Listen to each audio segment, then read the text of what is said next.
하나님은 살아계시고 다양하게 우리에게 말씀하고 계시는데 그 중에서 꿈을 통해서도 우리에게 말씀하시는 분이심을 고백합니다.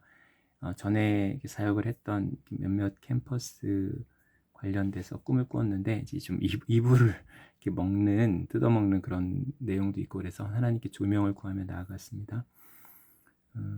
이 이불을 뜯어먹는 것은 맛있어서 먹은 것이 아니다. 그냥 먹어 치운 것이다. 먹어 없앤 것이다. 그들의 어려움과 남노함을 없애고자 하는 마음, 이런 감동을 주셨는데 먹고 마시는 행위는 우리가 성경에서 볼 때 두 가지 의미가 있습니다. 이 두 가지가 상반된 의미인데 먹고 마신다는 것, 탐욕을 뜻하며 또 하나는 누림, 탐욕과 누림. 비슷해 보이지만 상반된 의미입니다. 탐욕이란 우리 욕심을 따라 먹고 마시고 취하고 사치와 향락에 빠지는 그 탐욕의 모습을 표현한 것이고, 또 하나는 예수님께서 말씀하신 것처럼 천국 잔치와 같은 먹고 마시고 누리는, 하나님께서 베푸신 잔치를 누리는 행위를 말합니다. 그래서 이것은 영적인 의미이며 육적인 의미 두 가지가 있습니다.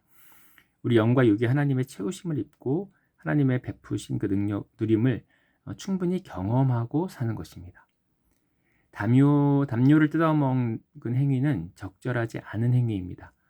맛있지도 않을 것이고 그것을 먹어봤자 유익하지도 않을 것입니다. 먹을 것이 있어도 그것을 취하지 않고 취할 것이 아닌 것을 애써 힘써 취하고 그것을 억지로 누리고 소화시키고자 하는, 이것은 적절하지 않은 거친 음식도 아니지만 거친 것을 먹고 이것으로 누릴 수 있다는 것을 보이고자 하는 자기의의 또 다른 표현입니다.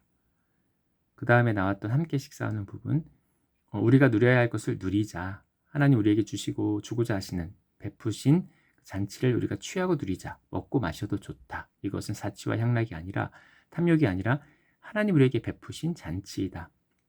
우리는 이것을 누릴 자격이 있다. 거친 것을 집어삼키려 하는 자기의로 살 것이 아니라 하나님 우리에게 허락하신 기쁨을 누리고 그 은혜를 경험하는 누림의 자리에 함께 있기를 원한다. 함께 누리기 원하는 마음이 드러나 있습니다. 그러니까 저의 꿈은 아직도 제 안에 남아있는 자기의, 하나님이 베푸신 것을 누리는 게 아니라 내가 어떤 나의 종교성과 결국 자기의와 연관되어 있는 거죠. 내가 이렇게 거칠고 이런 것도 먹어서 먹을 수 있다. 이렇게 하는 어떤 자기와 연관이 돼 있고, 우리 안에는 여전히 이렇게 두 마음이 이렇게 싸우고 있는 것 같습니다. 이렇게 좀 말씀하신 것 같았습니다. 먹고 마시고 누리는 것을 경계하고 두려워하지 말라. 내 안에서는 이것이 유익하니라. 내가 이것을 위하여 왔노라. 나는 주기 원한다. 베풀기 원하고 내가 베푼 그 잔치를 너희가 즐기기 원한다. 잔치를 베풀었음에도 쓴뿌리만 캐어먹고 누리지 못한다면 잔치를 베푼 자의 마음이 얼마나 서운하고 안타깝겠느냐. 고상해 보이는 신념, 이것이 자기의라는 것을 깨닫지 못하느냐. 아직도 모르겠느냐. 결국엔 그것이 자기의가 되어 돌아올 것을 보지 아니하였느냐. 이미 경험하였고 느끼고 알고 있지 않느냐. 너희가 스스로 쌓은 그 성에 갇혀서 세상을 보지 못하고 알지 못하여 오히려 세상에 외면을 당한 많은 교회를 보라. 내 자녀들을 보라. 성과 악이, 의로움과 거룩함과 더러움이 무 자르듯이 두 갈래로 나뉘어지지 않는다는 것을 너도 알지 않느냐. 내 마음을 따라 행하라. 내가 주는 마음, 이것을 받으라. 이어지는 어떤 꿈도 있었는데 어쨌든 과거에 저에게 혼란스러웠던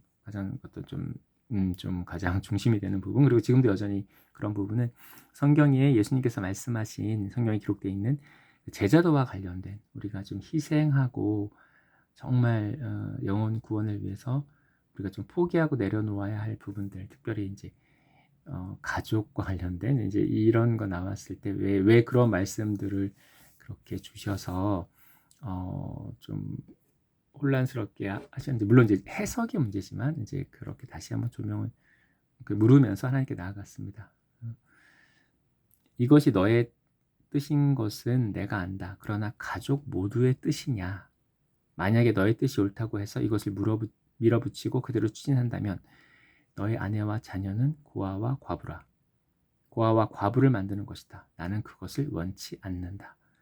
옳다고 해서 더 의로워 보인다고 해서 그것을 강요하거나 강제할 수 없고 나는 괜찮다고 해서 함께 가야 할 사람들에게 나와 똑같은 마음을, 신념을 요구할 수 없다. 이것은 나의 방법이 아니므로 내가 받지 않는다. 내가 너에게 그렇게 하지 않는 것과 같이. 나는 순전한 마음만을 원하며 함께 기쁨을 누리지 않는다면 그로 인해 가정의 평화가 깨어지고 결국에는 가정이 깨어진다면 이것은 나의 뜻이 아니라. 우선순위, 사랑, 평화, 기쁨. 의에 앞서서 사랑이 있다는 것을 예수의 십자가를 통해서 내가 가르쳤다.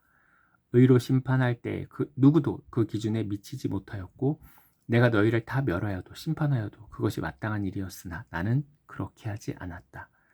먼저 용서하였고 먼저 베풀었고 생명을 주어 대가를 치렀다. 사랑이 앞서 있는 것이며 의의 심판보다 사랑으로 승리하기 원한다. 그러나 나의 십자가는 사랑과 공의를 함께 이룬 것이라 나는 이것을 원한다.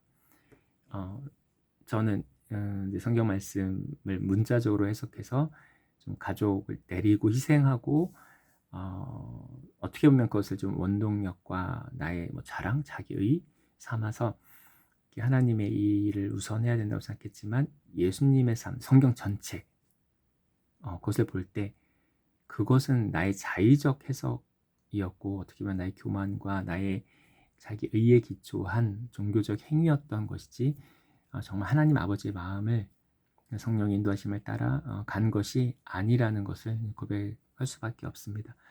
예수님이 얼마나 우리를 사랑하시는지 그리고 우리가 이렇게 겸손히 하나님과 동행하기 원하시는지 우리의 마음이 우리의 열정이 사실 우리 의가 앞설 수 없음을 그것이 어떤 열매도 맺을 수 없음을 우리가 알고 어떤 일부 성경 구절에 문자적으로 매어서 나의 종교적 열심으로 행하지 않고 가족을 우선에 두고 사랑하고 그러한 가운데 하나님의 인도하심을 겸손히 받는 우리 모두가 되었으면 좋겠습니다.